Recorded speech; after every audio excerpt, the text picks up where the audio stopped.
life I missed being handcuffed to the street or being raped in the street, or while law enforcement in the state of Illinois and the court system in the state of Illinois looked the other way while I was raped and beaten and robbed and bludgeoned and stabbed. Look at my right side. This is where I was bludgeoned. I was hospitalized for 5 days following that bludgeoning. A man jumped out of my vehicle and beat me with my own tire iron. He was completely docile, completely calm, asking me for a ride to the train station, offering me gas money at the gym, Export Fitness. I said sure. And again, it's been the exact same situation since this began. I went to Dylan's parole office. I went to the law enforcement for where we lived, Roscoe Village. Pardon me. And I asked assistance of everyone. Friends, family, strangers, the state of Illinois. And we're going into 4 years, and it's unresolved, and that's unacceptable. It's unacceptable. I'm sleeping in a fucking tent, almost 6 months pregnant. My name is Miss Baggett. How can I help you? Hi, I've called at least 10 or 11 times, and also my father's called on my behalf, along with a few other people. I'm nearly 6 months pregnant, and the father and I are together, stuck outside. It's going on 4 years now that we've been stuck outside, and I have tickets with 311 dating back to September of 2021. Are you checking the status of a shelter request or putting in a new one? Either way, whatever you say I'm supposed to do.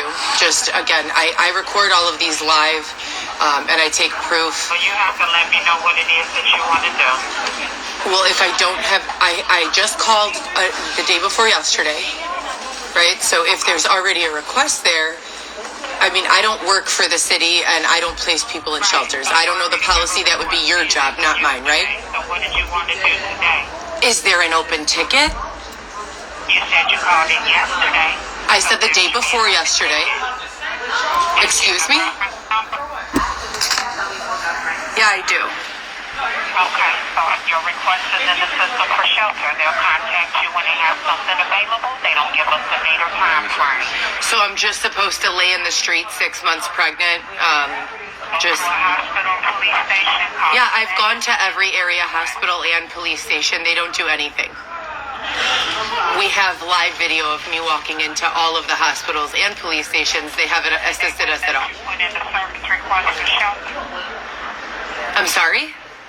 They wouldn't let you put in a request for shelter. They all say the same thing, to call 311. At best, they give you a little cardstock printout. Wait there until you're picked up for shelter. They don't allow you to stay in here. They don't allow you. They kick you out at like 8 p.m. And if you don't have an appointment or orders, they don't allow you to be in here at all, not even to eat. Well, you already have a request in the system. Okay, so I guess I'll just keep laying on the floor outside. Thank you so much for your assistance. Thank you. Karma's on its way. So if you guys are fans or followers, you've been watching me since I came out on the show Love After Lockup. What a fucking nightmare that was. I've never dealt with homelessness in my life. I've always, since I was 18 years old, had my own place. I have 3 children who I'm the primary custodial parent of. All 3 of them, I've raised them since their births, 5 days a week minimum. For the first time in my life, I'm being held apart from my children, and all of my human, civil, constitutional, and just basic, rights are being hijacked from me. This is nothing new. I say every single day I'm not involved in any performance. This is not part of a show. I've not given anyone permission to exploit my situation. I need to go indoors. I need to earn my own income, and I need to be in a space where when I give birth to my baby, I can reunite with my children and my baby and live my life peacefully. This is unacceptable. This is domestic terrorism. Receiving anywhere from 10 to 100 texts in real life. there is no person, businesswoman, or homeless person who would be okay under these circumstances. There's no one. So me not being accepting of this exploitation, it has nothing to do with my level of education, nor does it have anything to do with my poverty or level of income. No woman or man, no matter how much money they earn or don't earn, would be okay living under the circumstances I have been oppressed into. I have, as I said, applied for jobs that I would have been overqualified for as a 15, 16-year-old woman. It is offensive. And to be raped in the street, to be told you have to allow me to have sex with your body, you're too tired to fight me off, so I'm just going to stick it in whether you like it or not. And for law enforcement and the state of Illinois and every involved party to be aware that this has not only happened once, but multiple times, it's disgusting.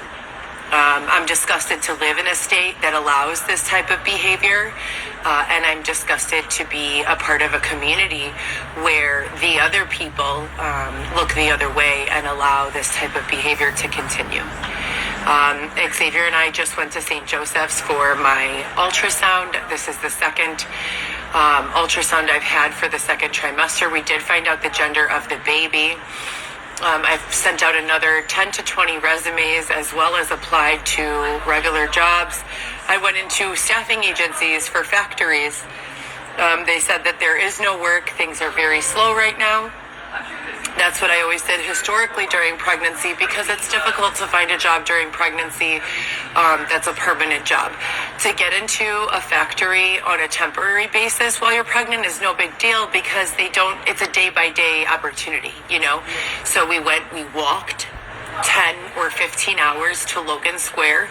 I went there to put in an application and was blatantly told, we don't have work right now and we're not accepting applications today.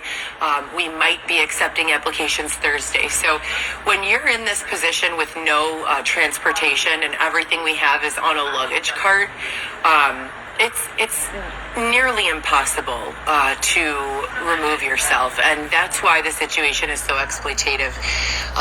Just to recap, and this is not even a small percentage, this is not even 25% of the abuse I've endured. I have been jumped and stabbed by 3 women, 11 times with screwdrivers. I have been bludgeoned over the head by a man, you guys can see the video, and hospitalized for 5 days following that attack. I have been punched by a lady in the face. I have been punched by a lady and a man while sleeping on the train. I have been kicked. The door wall of our tent ripped off at 3:30 in the morning and kicked in the face while pregnant. I have been called pretty much every name in the book. I have been harassed via text message, email, social media, in person, online, and by text message and call. I receive anywhere from 10 to 30 unknown calls a day. And when I block notifications from social media and including Google Voice, someone hacks into my phone to allow those notifications to come in. So we've reached a level of exploitation at this point that is so illegal. We are 100% into a domestic terrorism category. If they're using me as an example to show to people that you have no control over anything, they're doing a fabulous job, because they have effectively electric fenced me in to a very small area that doesn't even allow me to know for sure that my children are safe, fed, having warm clothes. It's unacceptable. So this is a nightmare, and it's going into year 4. I've been unlawfully thrown out of my own apartment with lease in hand. I have been beaten. I have been raped. I have been robbed over and over and over. Over and over. And I'm just wondering what the fuck it's going to take to make it stop. There is no shortage of proof. At this point, I've gone live calling the FBI, local law enforcement, and 311. And I've proven over and over that all of those are dead ends. Not only are they dead ends, they don't even express any interest in being helpful. I'm cold and I'm tired. My children need their mother back. It's been 20 weeks since I've been able to speak with my youngest child, Alexis Rubio, who I again also have primary custody over. This is not acceptable. I don't know who else to go to file complaint. What do you do when local law enforcement, is being faced with proof that you've been raped and beaten and robbed and abused, but doesn't help? Who do you call when the FBI says, we're not even going to look into this, we're busy, or we'll call you back if we find anything out, and doesn't even let you finish a sentence about what's going on? I have police reports from all of these counties, and I have them all written down. And I call them, and I provide all of the police report numbers, and I say, who's going to be in charge of connecting these dots? Some of these crimes take place across state lines. No one has anything to say. It's almost as if they think that I'm joking, or that it's not their job, or that it's like trivial, things that are occurring. They're not. If you've ever been technologically boxed in by your phone, meaning you cannot access websites, you cannot call 911. If you try to call friends and family, your phone calls are rerouted. It's awful. It's fucking terrible. Not only that, but they've made sure that none of my friends or family have been able to help me. I don't know any homeless people. I'm the only homeless person I know. So I don't know where to go. I also don't understand why all of my friends and family, look at Alyssa, look at Deanna, look at, Erin. These are girls who almost live parallel universes to mine, parallel lives to mine, and basically have the same scope of knowledge and professional experience that I have. Alyssa was going to enter healthcare but chose not to. Erin is a registered nurse. I worked as a medical assistant, phlebotomist, and admin here at Northwestern Hospital for many, many years. Also Alexian Brothers, also Parag Doshi's Cardiovascular Institute. So I have more than 10 years professional experience and a bachelor's degree. Why am I being held in the street? I don't abuse any substances. I don't have any mental health issues. Why am I being held in the street? What is going on? And if I'm not going to be permitted to work, I was allowed to work last year. I've had 21 jobs since 2019. I've been chased out of every single one of them. Chased, bullied, harassed, beaten, forced in some way. So again, what is the answer? What am I supposed to do? What are my children? What am I supposed to tell my children about why their mother, still has nowhere to live? How do I express this to anyone in a way that makes sense if I've been with myself the whole entire time it's been going on and I don't understand it? If I don't understand what's happening or how it's legal or how it's ethical, because it's not, how do I explain to someone else? How do I share this experience with my children without terrifying them, without making them disdainful towards police, without making them lose faith in our medical system? How do I? It's like that Celine Dion song, right? Or is it Celine Dion? But all jokes aside, this is not acceptable. I'm exhausted. My body hurts. My mind hurts. My soul hurts. I'm tired. I'm tired. So I would never have imagined myself to be outside for 4 years, sleeping in my car the first year while driving DoorDash, sleeping in my car the second year while driving DoorDash, mixed with Airbnb. The third year was mostly all spent in Airbnb, and then all of a sudden, after being pregnant with twins